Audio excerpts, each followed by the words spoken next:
mooy ki nga doon loo ko nëbbu nëbbu dina feeñ waaye bés bu yegsee ñépp xam ko. Today, Friday, the 26th of September, we're joined by a true legend of Gambian music. With over 2 decades of experience in the music industry, Alubada has carved his name into the rhythm of our nation, rising to fame with the iconic Humanity Stars Band.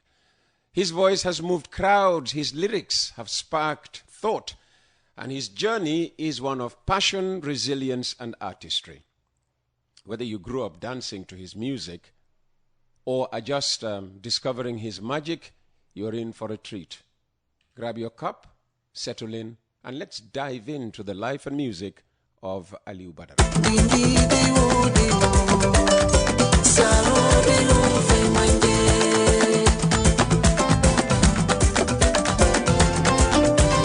And that's what I was waiting. Tamala, Tamala, that's the title of the song.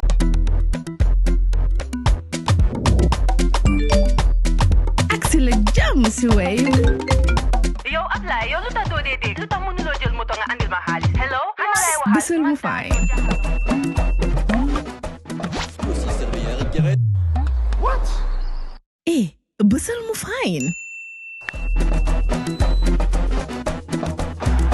Oh, yes! Wave Axina Gambia. Deposit and withdraw money, pay bills and buy mobile credit without fees. Transfer money wherever in the country for only 1% fee. At Wave. Bisul mo fine? Wave. Your money is yours. Alubada, welcome to Coffee Time with Peter Gomez. We could do English and Wolof, and you could speak any language you want. Assalamu alaikum. It's a very big pleasure for me to be here today, this beautiful morning. And ma wara ñu jakarlo ak suñ oncle Peter nga xamne wax diga ne yalla te bes bi reyna dal ci man yo la tudé wa bes yo la oyé legend man agama nekaguma legend non ñun comme yow sa maski mom sen kanam mom ñun dañu nek ay talibé rek waaw nango deglu nango janga why it's a pleasure being here Coffee Time.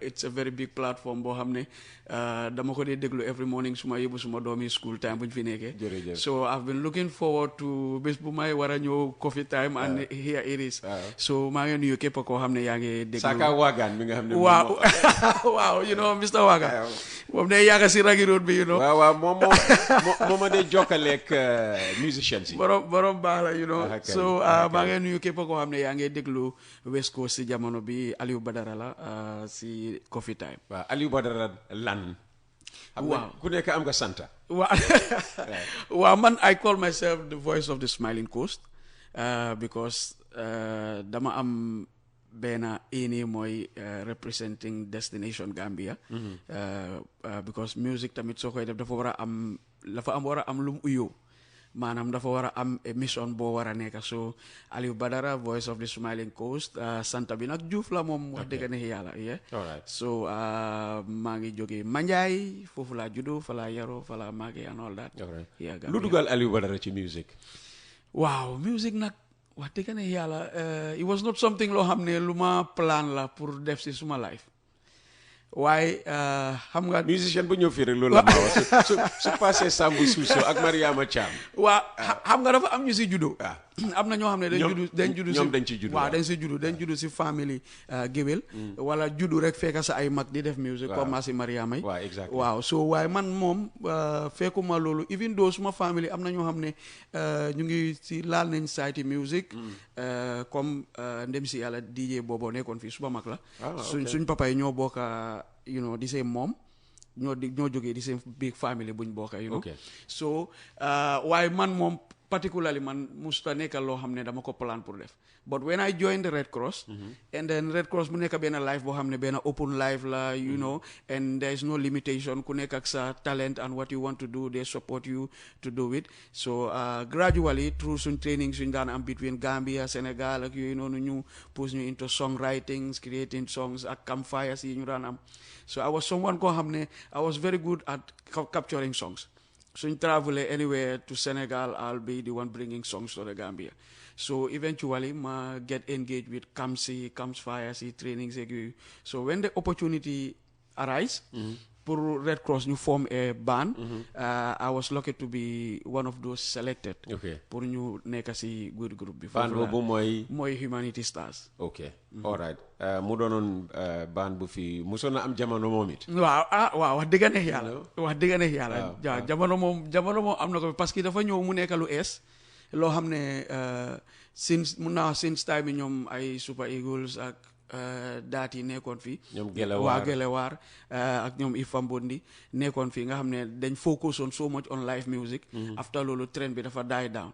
so foog naa ne si Humanity Stars la jógaatee. mu am ay Gambian very young Gambian soo xam ne ñu ngi play instrument di play music right. so dafa nekkoon lu ees so Gambian yi jëlee ko noonu comme mu nekk lu ees ñëpp nangu ko ñëpp toppa ñu ñëpp support ñu and then there it is. It turns out being a beautiful story. waaye tey nag beautiful story the beautiful story moom mooy xam nga loo xam ne waaw xewoon na xewatut definitely lu indi tasaaroo baan bi daal ku nekk dem sa yoon. waaw no du ma ko oolee particularly tasaaroo sax dama ko oolee growth. parce que that's part of growth. waaw it is. waaw parce que dañ dem ba jamono boo xam ne ñëpp mag nañ biñ nekkee xale di jàng music amoon na time sax we all live together si the same kër. di jàng suñ trainer daf ñu daan wax all the time ne time bi ngeen am pour jàng music soo leen demee ba responsibility door ñëw. doo leen amati time pour jàng. dëgg la because doo leen amati time sax pour talk train so along the way ñun doon dem di dem ba ñu tollu benn jamono boo xam ne responsibility ñëw na baan bi ñu si bëri door nañ am jabar. am responsibilities. Baadu yaa ci njëkk am jabar. non ma xool. waaw actually maa si njëkk am jabar waaye tamit njëkkuma see am doom nag. doom foofu nekk waxu leer. xaaral ko léegi bu leer. waaw so after loolu. bu responsibility si bëri ñu gis ne tamit gars yi Gambia band bi demoon na ba nga xam ne moo daan back artistes yi yëpp soo buggee play tam proper music foog nga am a member of Humanity Stars sa music bi especially live music foog nga bokk si every band fii si Gambia bi so after den dem ba time boo xam ne booy pour nga teg leen benn place ñu bokk liggéey was very tough.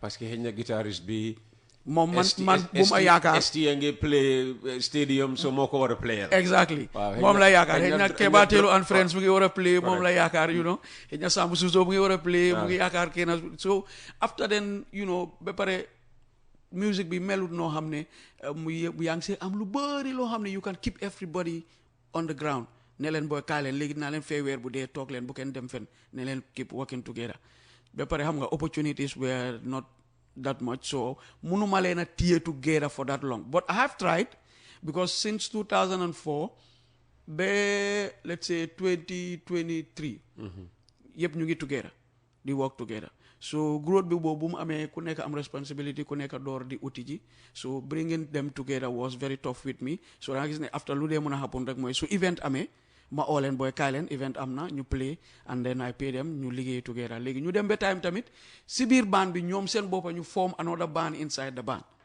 Yeah. Interesting. Yeah, interesting, right?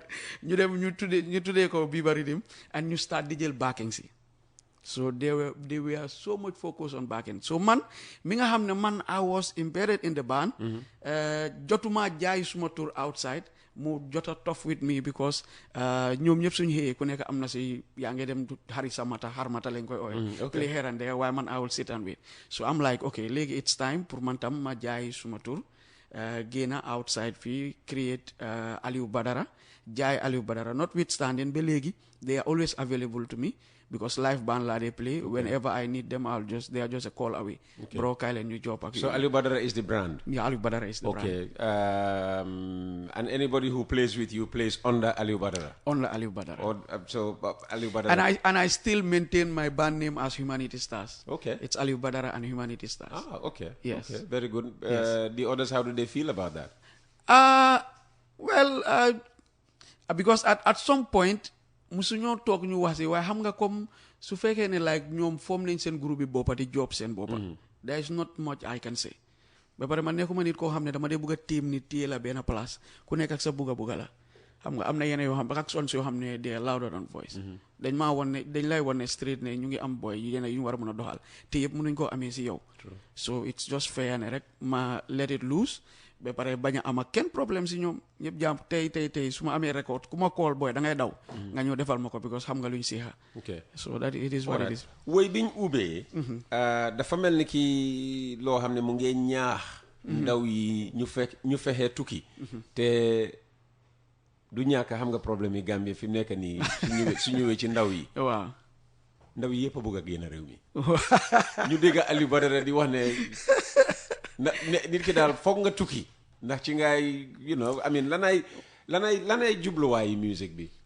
waaw dama ne tukki waaye in the right way dëgg loolu wax nga ko waaw tukki waaw it's good like a medicine absolutely waaw loolu moom leeral nga ko parce que definitely man I am totally against this back way and teg sa life si line bi just pour tukki but I am totally in for pour képp ku mun a tukki nga am chance tukki nga tukki it makes you see the world it makes you understand how the world works it makes you understand ne Gambia ñu ngi like 100 years behind lu aduna bi di wax you understand because tukki it's not just Alubada waaye yonent bi sax dafa santaane ne da leen tukki because tukki sax si jaamu yàlla la bokka it makes you understand the wonders of the world naka la yàlla create different nit ak nga understand yeneen dëkk yi système yuñ teg si seen dëkk yi ba tax muy dox more than yow sa dëkk bi nga dëkk and then when you come back with all those experience di nga xam ne da nga amee responsibility to your country di nga xam ne da nga amee responsibility pour jubal da nga amee responsibility pour liggéey da nga amee responsibility pour be there for your country because yeneen dëkk yi nga dem loolu nga fay fekk ku déglu Alubada dina xam ne am na loo xam ne daal réew maa ko doxee te neexut Alubada ci nit ñi la wala ci ñi ñu jiite nguur gi parce que soo tukkee di nga gis ne ñun ñu ngi 100 years behind ku si nekk am nga si responsibility si man suma own way of understanding dama feel ne comme when it comes to society nit ñi ñun dañ nekk benn society boo xam ne duñ dee waxtaanee mbir ba mu jeex Gambia mun na starten waaye mënuñ finishing ñun we can start everything moo tax every coow boo dégga si dëkk bi dina am benn 1 week and it dies down dëgg ba pare secondly mooy dañ fexe ba nga xam ne ñi jiite dëkk bi dañ fexe ba nga xam ne ñi waxtaanee problème yi dëkk bi bëriwut dañ bil benn mentalité si Gambian bi mooy kuy politicien waruloo waxtaanee politique tey exemple tey soo nekkee tey naka an artiste dëkk bi nu moo demee neexu la nga dem Facebook nga binda ta neexuma lii ak lii neexuma first response booy am mooy booy yow artiste nga focusal on sa music bi loolu dëgg la the same goes to carpenter bi the same goes to maçon bi because maçon la warut a wax si dëkk bi little do we understand ne dégg nañ politicians yi di wax imam yi ne yow waarekat nga exactly what I'm saying waarekat nga emal si waarekat te waarekat bi moo gën a nekk si plateforme bu nit ñi war a déglu waarekat bi moo war a gën a mun a waxtaane corruption because yow sa diine amul muy christianité muy muslim benn àndut ak moom waarekat bi moo war a gën a mun a waxtaan ak sàccal waarekat bi moo war a gën a mun a waxtaan ak ñi nga xam ne dañ leen a jox place tey ñu koy jël di si jox seen mbokk yi faata ñi jàngate war koo mun a doxal xam nañ loolu diine jàngale na loolu so politicien bi fexe na ba limite ñu si ne moom politique kenn waru see wax ñun tamit as population ñu nangul leen ko loolu bokk na si loo xam ne man understand naa ko si dëkk bi te bokk na si li ñu tardeel te ñu ànd ak Alubada ci Coffee Time with Peter Gomez. Jar Oil. The company have filling stations across the country, and our rates are relatively cheaper than anyone else across the country. Jar Oil is the biggest producer and distributor of cement in the country with the most competitive prices in the market. ñu ñëw nag ci yow sa liggéey. ndegam ñu ne ndegam politicien si ne yow nga concentré ci sa musique. lanay sa motivation soo dee bind songs. for an example Tamala xam nga mu ngi bokk si project yi Balafon man su ma dee bind song dama dee make sure ne ma amee project a big project boo xam ne every song will be connected to that project. It helps make it very easy pour nga bind a whole album. waaw njëkk ñu wax kon this Balafon project lim doon. waaw Balafon project la boo xam ne dama ko start in 2017 2017 dama travel with the band. Before that 2016 ma ànd ak mbay bi tey suma manager bi maa ngi ko nuyu mooy ko sawar ñu dem Morocco ñu attend benn festival bu tudda Visa for Music. bi maa dem time boobu mbalax laa dee def mbalax kese ba léegi mbalax lay def because it's my foundation. waaye bi ma travelé ma yóbbuwaale that music pour jaay ko because I was representing the Gambia but dama gis ne promoter yi ma fa tasel tricota bi yëpp soo leen playale su ma leen playale suma music oh I recognize this music it's Senegal I hear this music yeah and it was very tough for me pour ma jaay anything so lu ma end up def mooy because I play a little of guitar gars dañ am foofu a very big studio called Hiba Studio daf di am live streaming millions of people will be watching at one particular time so ma dem fa jël suma guitar bi play benn façon Gambian rhythm and ma freestyle rek noonu and then ku organize festival bi mu ne ma I want to see you with your band next year 2017 before my dem even though recorduma sax waaye dama dem ma make a lot of research si ñi fi nekkoon before si especially Paps Touré déglu musique am bu baax déglu rhythm yu gars yi daan teg time boobu noonu asiko yeeg afro manding yi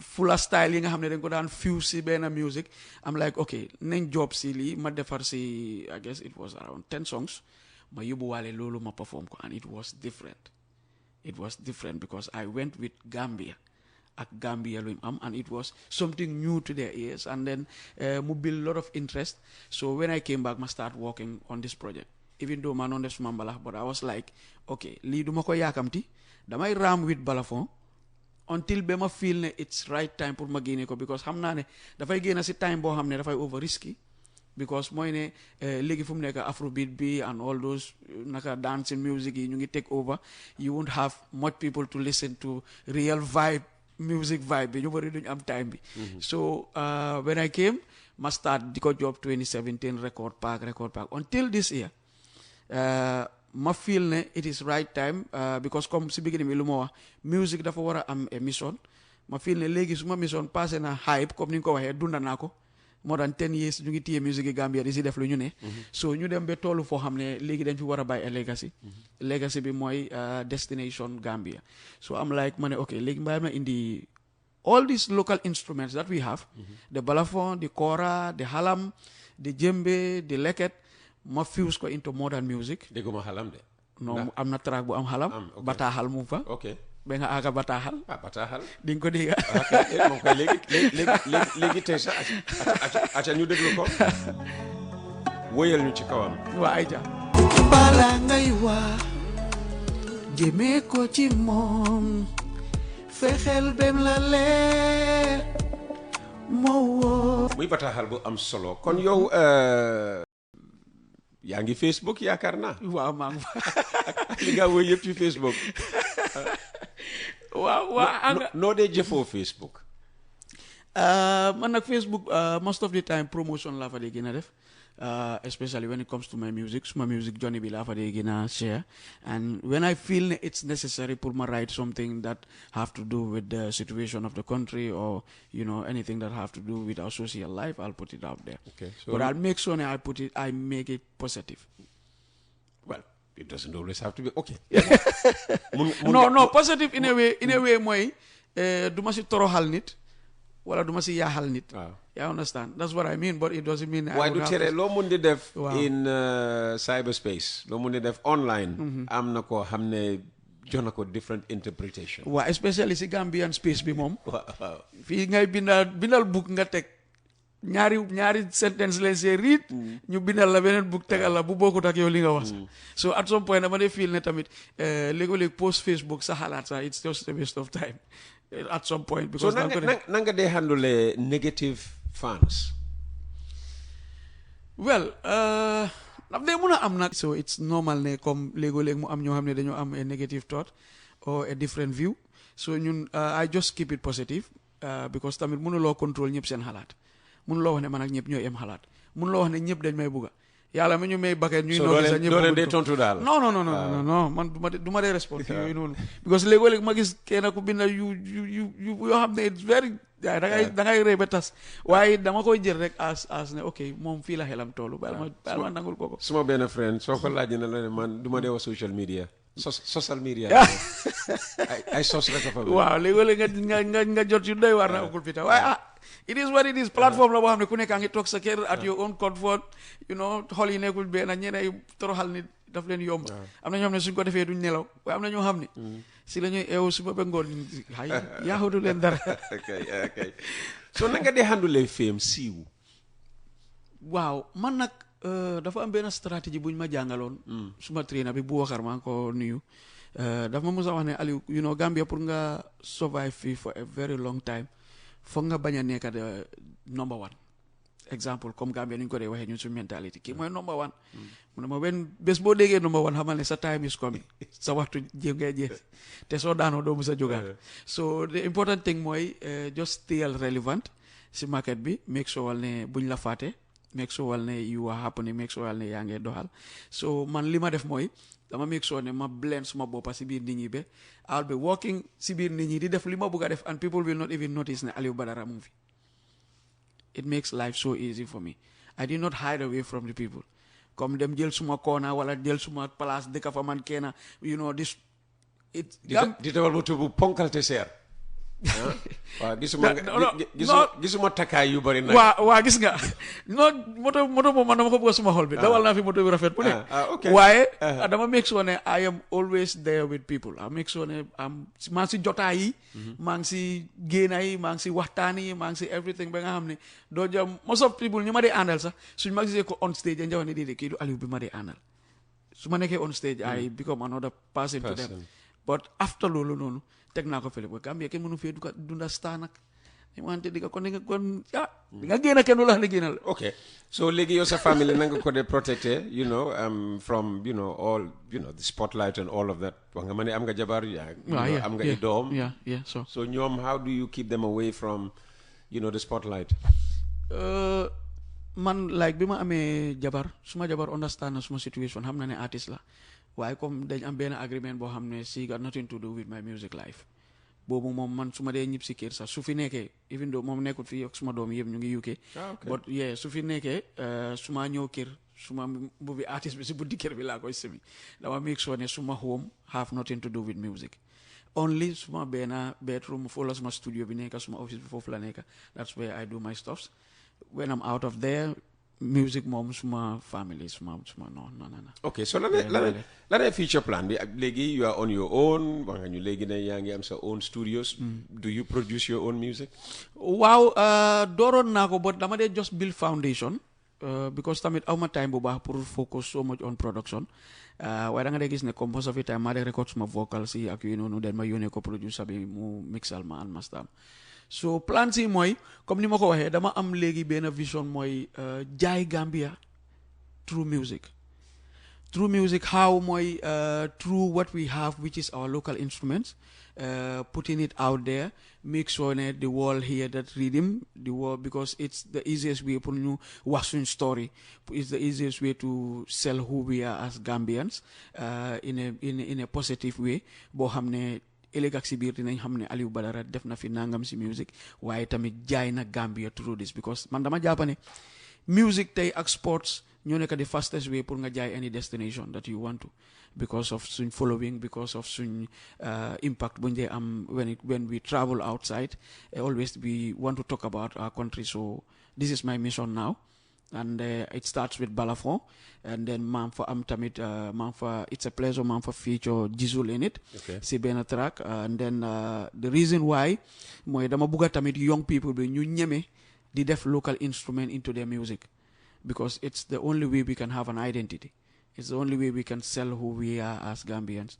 so maa ngi taalal suma loxo damay profité wax ko gars yi naka la tudda tourism board bi I'll definitely love to work with them, especially with this project, pour ñu help jaay destination Gambia through music because feel naa ne Balafon the project is fit pour play anywhere in the world because dafa am ñu ma ko play alone just few months ago they listened to it and then you invite ma to Angola. ma dem perform for one of the songs that I did to US Africa Business Summit la woon and then ñu dugal tamit seen loxo bu baax si project bi muy Africell Impact Foundation bi They have a foundation called Impact Foundation, and they support heritage and health and all that.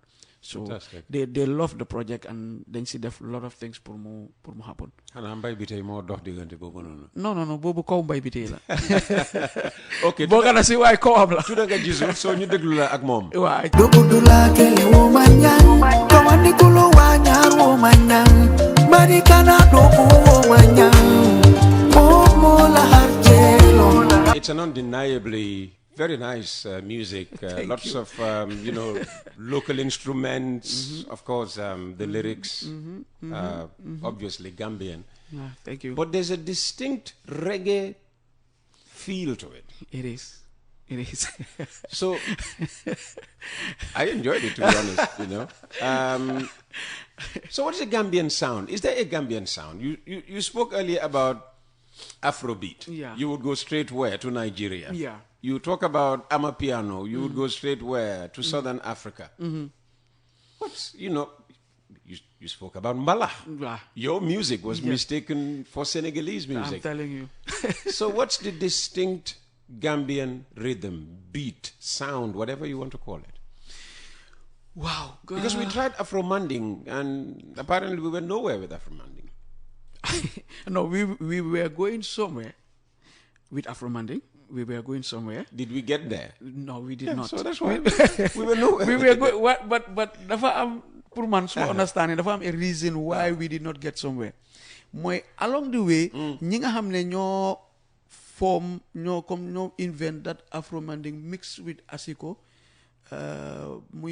Super Eagles and Ifang Bondi, that Gese style bu gaay daan play mixed with Afro-Manding. It was unique from the Gambia. But along the way, break bu am si digante bi moo rey suñ trend of music bu waroon a génn Gambia. And that's what I understand.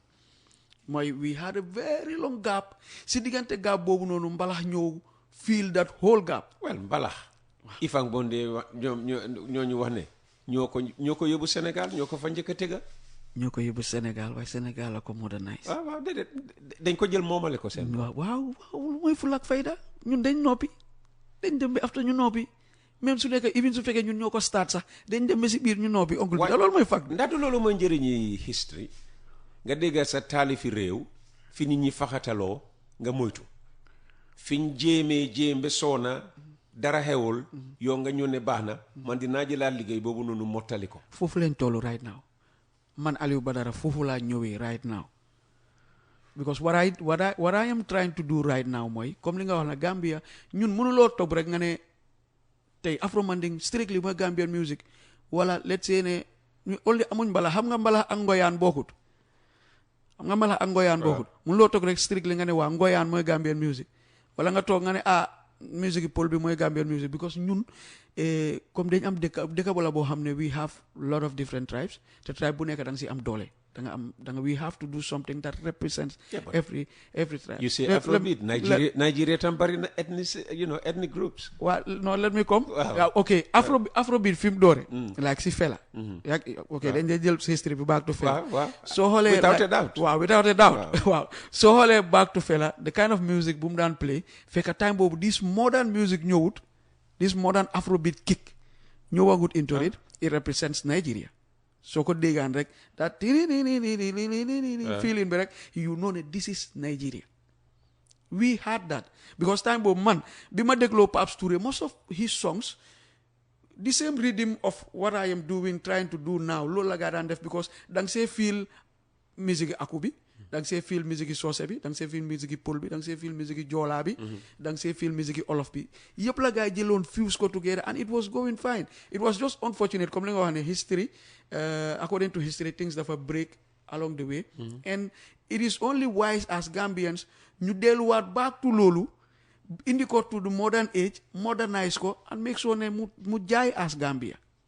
waaye ñu ngi wax waaye suñ ko sorry doguma la suñ waxee ne dañoo ignore history totally and we are going to build fresh gomu ma ne dafa musa happen dañoo mbug di daw si gannaaw dëkkay rek reggae su xewee ñu jël reggae dancehall su xewee ñu jël dancehall mbala su xewee ñu jël mbala afrobeat su xewee ñu jël afrobeat duñ musa taaw si benn place ne tey lii mooy Gambia unless and until ñu delluwaat back jël from fële comme nu Nigeria def dem jëli back si fela indi ko into the modern era, fuse ko with Afrobeat kicks, and there you go. The whole world accepts it for them. waaw waaye xam nga problème bi maa déggal léegi mooy amatuñ ñoo xam ne dañoo tëgga instruments jafe na nga gis déggoon naa sax ñu ne léegi foog naa ay da benn oo ñaari nit rek ñoo mun a play xalam réew mi yëpp seetal ak xalam ñaari nit laa xam ñu mun a play xalam déggolo yaa ngi xam nga yaa ngi dëgëral wax non ñaari dëgg la xalam ñaari nit laa xam booy bu play nii Jali Souleymane mu play suma album bi ak Jali kii day play si ngoyaan yi turam bi laa fàtte suma oncle bu baax la ku dem ñooñu seen doom yi parew ñoo jàng xalam mu mel ni ki ñoom bés bu leen fi yàlla jëlee yàlla na yéex foogu ma ne xalaat nañ ko sax and it's very risky. It is very risky. So léegi lan lañ mën a def to protect the xalam from going into extinction. mooy nit ñi gis si njëriñ ñu bañ koo play si xew yeeg ngénte yi rek parce que xew yeeg ngénte yi luñ koo play takka yeeg ngénte yi foofu lañ ko jël féetale ko fa dañ ko war a génnee indi ko modernise ko boole ko si suñ music ku see play muy gaadu xalamam di dugga play di éeg di wàcca kuy play muy gaadu xalamam sampa kër kuy play xalam mu jë buy dawal moto bu rafet comme nit ñi gis ne instrument bi am na njëriñ mu ngee fay unless and until loolu amut xale yi léegi ñun dañ bugg a xaalis suñ gisul loolu duñ si sona waaye tey su xalam amoon su ama njëriñ xalam génnee dëgga ak li mu war a mun a àndal di nga gis ñu bàyyi seen time dem jànga ko if not it's because ñu ngee neglect lot of suñ local instruments yi di ko dumo yi bàyyee ko ngéntee xew yi instead of ñu indi ko teg ko si international platform bi mu jaayal ñu suñ dëkka jaayal ñu suñ identity indil ñu income suñ biir dëkka bi ñu ko ignore and man that is what I am up for. waaw te loolu jaaxal ma ba parce que saa yoo fi tegee ngoyaan wala Medina Sabax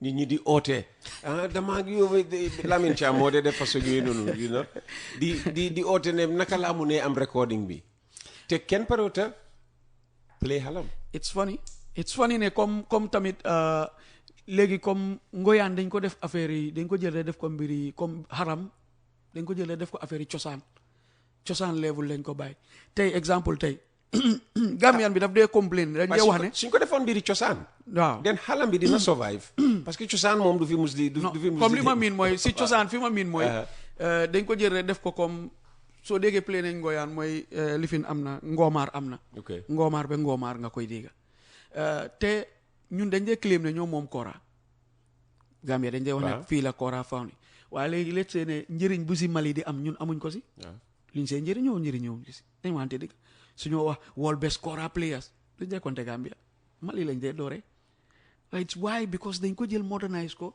yu pousse ko yóbbu ko si tubaab yi tegal leen ko playal leen ko fuse ko with seen music ñu xam ne ok lii standard music la si 440 la nekk mu teg ko standardise ko ba mu dox ak ñoom ñu bañ koo just bàyyi si benn naka local level boo xam ne mayuloo ko that much relevance so goes with the balafon Gambia fii léegi ñu ko play bëriwut so goes with the leket ba tey ngoyaan nga koy dégg ak séeréer yi foofu rek lañ ko peeg and this ñuy ay trésor la I don't know but xëj na moo tax ma ne tukki baax na dem na ba laal ñu sax parce que ñun man jaago niñ daan musique mooy ay tojiti bu téel ngay door ak doorantu ay sujeer ak yooyu noonu yaa nga imagine soo jëlee tojiti bu téel yooyu sound bu ñoo make nga def ko into modern music yaa nga imagine how that will sound how interesting that will be yow ñi nga bëgg ñun bëgg a dem player comme suñ toogee ñu ne suñ musique dañ bëgg mu cross border bi dañ bëgg mu dem international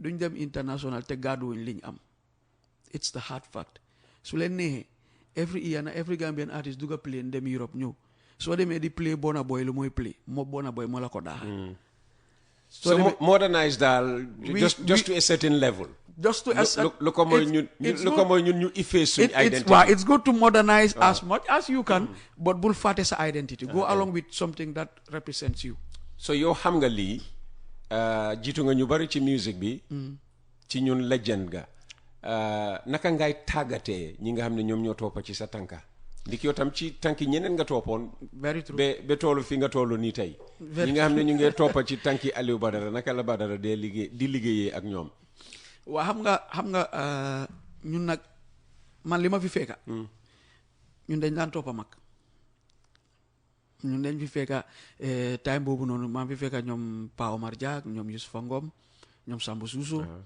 ñooñu laa fi fekka ñu daan def live band ñëpp suma xarit lañ ñëpp suma xarit léegi yoon nag yaay mag bi ci géew bi léegi sa rakay sa xale yi waaw léegi xale yi ñoom comme Gambia I don't know soo waxee ñun dikkal la boo waaye du ma ko yërëm noonu du ma ko yërëm baal ma ko ni ma ko bëgg a waxee du ma ko fiile pour waxee ko baal ma waxee ko loolu ñun dañ yomba doon stars léegi bokk na si ñu sonal which is why we don't research da nga gis artiste bu génnee benn single mu hit rek he is bigger than Alubada, he is bigger than Jalimadi, he is bigger than any other artist bu mu fi fekka instantly, which is why artist bi next minute bi foo ko gis si club bi la 24 hours mu si club.